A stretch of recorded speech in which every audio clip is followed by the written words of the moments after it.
Greiner and Hawke announce relief funding for Newcastle. The Lord Mayor's appeal goes nationwide. And new bushfire fears as a heatwave grips Australia. Those reports and more in our news. Good evening and welcome. I'm Tracy Reid. And good evening from John Church. Newcastle Council has now drawn up the first accurate picture of the extent of the earthquake damage, revealing that up to 10,000 buildings ranging from houses to public and commercial property could be damaged. It varies from minor to requiring demolition. In the central business district, about 50% of buildings appear to have sustained damage, but this total could grow as many buildings have yet to be examined internally.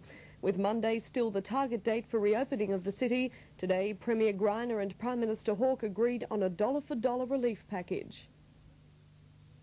Meeting the Prime Minister at Kirribilli House today were Premier Nick Greiner, Newcastle's Lord Mayor, state and federal local members. Faced with repairing over 6,000 buildings damaged during last Thursday's earthquake and funding relief packages for the homeless and hundreds of businesses affected, they emerged from the meeting firstly to denounce rumours of political point scoring. The issues are too important for that. The Premier and Prime Minister also agreed to scrap the complex funding arrangements normally used for national disasters. We'll just very simply and cleanly say that we'll share on a dollar-for-dollar basis between the Commonwealth and the state. This way it's clear-cut, it's simple. We start from scratch, clean slate, and all the eligible expenditures, both recurrent and capital, will be shared evenly by the state and federal. Apart from briefing the meeting on the magnitude of rebuilding Newcastle, the Lord Mayor had another request. I suppose if there was one thing I did say we need councillors up there to help the helpers. The Premier immediately agreed to provide additional councillors and has called for a preliminary estimate of damage by Friday. The full cost won't be known for several months. The Lord Mayor's earthquake appeal goes nationwide tonight.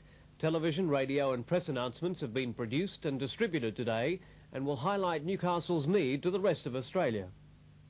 The Lord Mayor's Relief Fund was launched last Friday to provide support to people affected by the earthquake, particularly those not eligible for government assistance.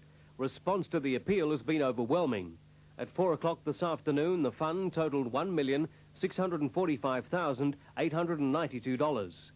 Major corporate donations continue to boost that figure. The Commonwealth Bank and Brambles Industries have each pledged $100,000.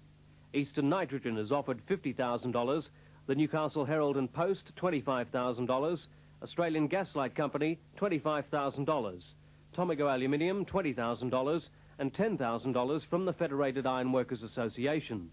That donation will be boosted by each metal worker donating a further dollar from their pay. Now this appeal goes nationwide, with a special community service announcement produced by NBN being broadcast around Australia from tonight. 10:27 a.m, Thursday the 28th of December, Newcastle, New South Wales, Australia's sixth largest city, was devastated by earthquake. Lives and hopes have been dashed. Thousands of homes have been affected. Hundreds of buildings have suffered major damage. Our community spirit is unbroken, but we do urgently require your assistance to help provide food, clothing and shelter to those affected. Australians are famous for helping others and their own, and now Newcastle needs your support. In excess of 9,000 homes and businesses have been damaged in the Newcastle area. An estimated 1,500 people are now homeless. Please donate to the Lord Mayor's Relief Fund. Donations will be accepted by any branch of the Commonwealth, Westpac, ANZ and National Australia banks. All donations over $2 are tax deductible. Your generous support will directly provide food, clothing and shelter for the people of Newcastle devastated by the earthquake. Thank you. The Channel 9 network, when I approached them yesterday, have supported it 100%. They are going to have the community service announcement telecast through all capital cities. And more importantly, the regional television station of Australia, which is over 35, each one individually will have that community service announcement to air tonight. A radio commercial will be broadcast on 16 Wesgo stations around Australia from Cairns to Perth. 2KO's John McGann says all other radio stations will be approached to schedule the appeal. Well, the motivation is that from the many people that I've spoken to in the radio industry, they've wanted to help. They've understood the devastation that has taken place in Newcastle last Thursday, and they've openly given their time to help and assist in any way possible. From this week, regional publishers, which produce 47 newspapers throughout New South Wales, Queensland and South Australia, will be printing appeal details. The Newcastle Herald has produced the bromide, which will accompany the press campaign. The local paper is also spearheading the distribution. Yes, we're preparing the ad which will be used for the press advertisements around the country. Trudy's preparing it now. We'll be sending it out through the Newspaper Advertising Bureau, and they will get it to virtually every paid newspaper in Australia. So it should be covering the whole country very quickly. Newcastle's Japanese sister city, Ube, has sent an observer to give a first-hand report on the earthquake and initiate fundraising in Japan. The first donation came today with a gift of $5,000 from the Ube City Council and personal cheques of $500 each from the Mayor and former Mayor. One of the first insurance payouts to a local business affected by the quake was handed over this afternoon. Newsagent Robert Finch received $1,500 as his first loss of income entitlement. Extensive damage to the Mater Hospital may accelerate an $83 million plan to construct new buildings. The Mater's chief executive officer says it would be unwise to pour enormous sums of money into repairs. Instead, she hopes the government will agree to bring forward a major capital works program. One of the Mater Hospital's most enduring symbols came down today. A demolition team was charged with the painstaking task of removing the 2.5-metre cross that sat atop the 57-year-old north wing. Well, I lifted a lot of things in my time, but this is the first time I ever lifted a cross down. The cross's removal makes way for the planned demolition of the north wing tower. Inside, the extent of damage to the Mater becomes apparent. Deep cracks scar most walls in A block, with empty wards testimony to the structural damage inflicted by the earthquake. The Sisters of Mercy have lost their home. The parapet of the convent has already been dismantled, with the building probably destined for demolition.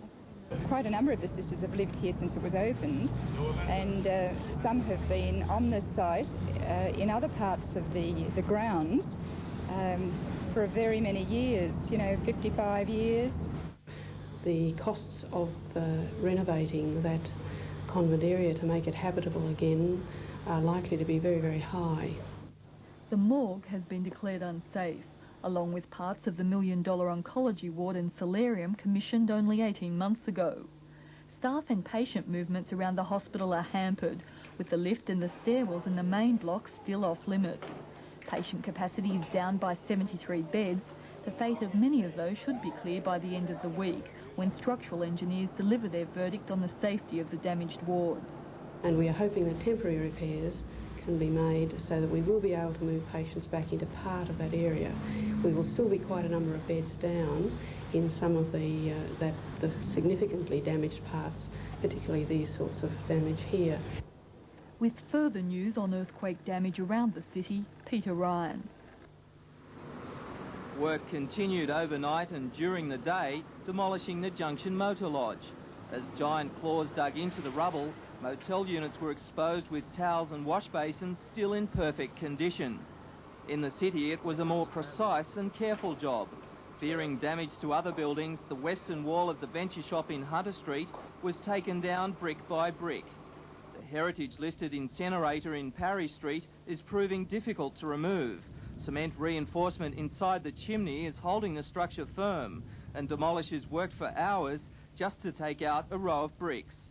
In the heart of Beaumont Street, engineers decided the top of one of the area's most famous landmarks would have to come down. Work will begin on the Hamilton Clock Tower tomorrow. As the buildings are demolished, thousands of tonnes of rubble are ferried to local dumps. How much work do you think you've got in front of you? A lot. A few weeks at least, I'd say. Probably months. There's a lot of stuff to be carted out in town. This is only the start of it. From January 1, council fees at the Shortland dump have risen from $2 to $3. While Newcastle Council has stated earthquake rubble can be dumped free, some patrons are still being charged the full rate. We had a few trucks come in with the rubbish and we were charged this time. We did come. What do you think about the fee actually going up from $2 to $3 just on the 1st of January? Oh, I think it's a bit tough, you know, especially on an occasion like this, and it stinks, doesn't it? A council spokesman said today people should explain to the gatekeeper the type of garbage they wish to dump. Mr Finch operates a news agency in Hunter Street, and while his shop did not suffer any structural damage, he hasn't been able to trade since the central business district was closed off. Mr Finch says while the payment is only $1,500 a week, it will help at least to pay some bills. Yes, I consider myself very lucky indeed, and really the insurance company has been very good about the whole deal. It's only $1,500 a week. Do you think that's quite going to be enough?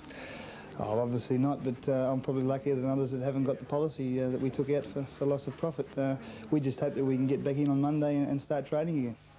Meanwhile, the Insurance Council has established an emergency service in Newcastle to help with the processing of claims.